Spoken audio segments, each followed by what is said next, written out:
In 2016, lead poisoning in Flint, Michigan was a huge story. But a recent investigation by Reuters found that it's not just a problem in Michigan, it's actually a huge problem throughout the United States. And in some localities, it's worse than the situation that we've experienced in Flint. Now, what they found through their investigation was that nearly 3,000 areas with recently recorded lead poisoning rates, at least double those in Flint during the peak of that city's contamination crisis. And more than 1,100 of these communities had a rate of elevated blood tests at least 4 times higher. Now, before I get into more numbers and the specific locations where Reuters found this to be an issue, it's important to mention that a lot of states don't even do the necessary testing or keep the necessary records for Reuters to delve into what's happening. So only 21 of these states provided data and evidence for what's occurring in various parts of these states. And lead is a big deal because for children, it's been tied to developmental issues, learning disabilities, and can really impact the course of their lives. And so they found really high lead levels in a lot of children in these particular areas. Let me just do a quick aside here because I don't want to get derailed, but I want you to understand the importance of lead. There is very credible studies that say that the spike in violence that we had in the 1960s and 70s and into the 80s was because of too much lead in the air. It wasn't just because of lead paint and lead contamination, but our cars used to also put lead into the air. And if you look at those studies, you realize how devastating lead could be to an entire population. It gets into our system and it makes us, it has a great number of consequences, one of which is proclivity towards violence. This is a poison that gets into our beings. Yeah. So I can't emphasize to you how important this is. Yeah. So here's what Reuters found. Reuters found that about 2,606 census tracts and another 278 zip code areas with a prevalence of lead poisoning at least twice Flint's rate. Now, let me tell you the difference between these census tracts and then also these zip codes. So census tracts are basically specific areas that the census likes to study, right? And they have about 4,000 people in each. Zip codes have more, about 7,500 people in each.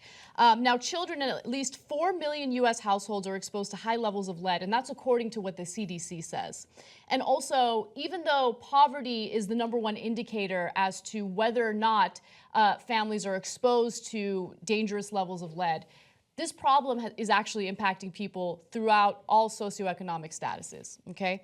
So in children up to age 8, the CDC threshold for an elevated blood lead level is 5 micrograms per deciliter. Any child who tests high warrants a public health response, the agency says. Even a slight elevation can reduce IQ and stunt development. Now, here's part of the problem. Even though it warrants a response, a public health response, there isn't the necessary funding available to deal with this problem. And so what happens is a lot of these old homes that use lead paint, for instance, were repainted. And there's a policy throughout the country where, okay, if there's lead paint, you just paint over it. But then what happens when the paint gets old and it starts peeling? And so kids start getting exposed to it. When people remodel their homes, they're exposed to it. And it continues to be a huge problem that goes unaddressed. Look, I got young kids, so you can empathize even if you don't, but especially if you're a parent.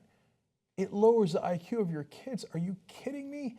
And we're all rightfully outraged at what happened in Flint. And it turns out it's happening in so many places. It could be where you live. It could be where I live. And this is getting into our kids' systems. But yet, whenever we ask for infrastructure spending, what do we get? No. Everything's fine. Just bow your head. We don't have money for that. But then we find money for outrageous things, right, for wars upon wars, for bank bailouts, and we got lead going into the waters and into the environment of our kids and us. This is insanity, man. Yes, we've got money to fix that. The question is, do we have the political will to fix that? And we got to get there. Look at how many places it's affecting all across the country. This isn't a third world country. This is the United States of America. And it's happening to us. Wake up. So let's go to specific places where this is a problem. And by the way, we don't have time to get into every single city. I highly recommend that you guys read the entire piece, but these were the parts of the country that stood out to me the most. So St. Joseph, Missouri is filled with old homes that for a century featured lead paint and plumbing.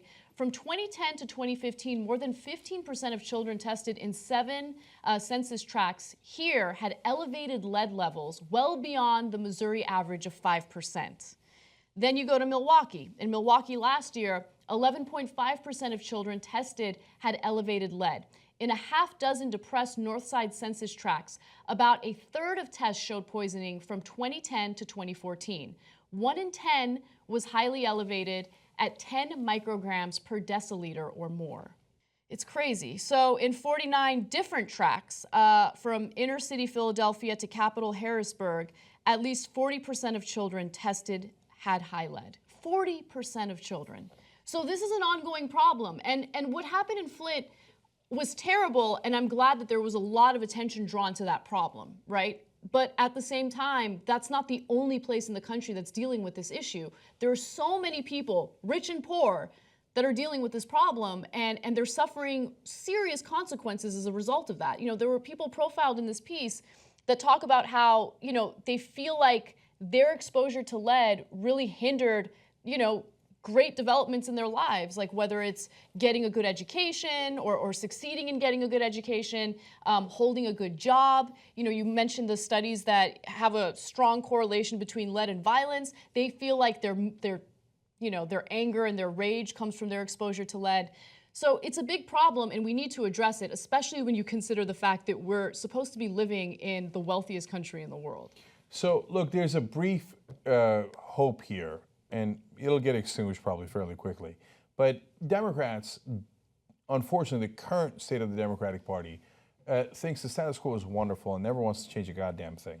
Okay, so now Trump came in, and at least some of the populist wing of his advisors, for all their bad sides, have one decent side, which is they understand that people don't want to be poisoned, and that if you spend a lot of money on infrastructure, it'll create jobs here in America and you'll become more popular. It's actually not that complicated.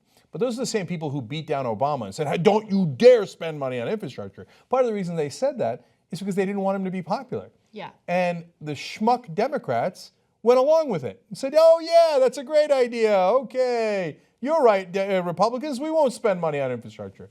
Well, now Trump's in charge, and I think he's going to do a great number of disastrous things. But here's something he could do right.